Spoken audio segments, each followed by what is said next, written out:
How to fix Windows 10 login problem. So hello guys, welcome back to my YouTube channel. If you're also facing Windows 10 login problem when logging into your Windows 10, so here's what you need to do.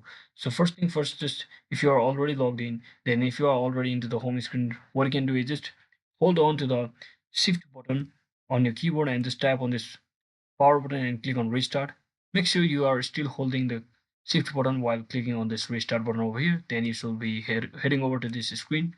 That is your lock screen. So let me just quickly show you. Once you're inside your lock screen, just like this, you can basically still tap on this restart button while still holding the shift on your keyboard. And then you should redirect to this screen. You can basically tap on troubleshoot button over here. Once you tap on troubleshoot, now simply select this advanced option over here. Over here, just select this startup settings. And now just tap on this restart button, which will take you to the network restart option over here. And now finally just tap or press the function keyboard such as F5 or F2. You can also try using between F1 to F9 functions key.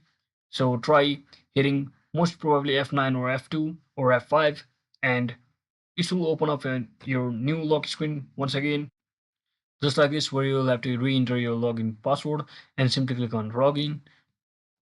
Just like that, you should be successfully logged into your Windows 10. So that's it for today, guys. Thanks for watching. Don't forget to like and subscribe. See you on the next one.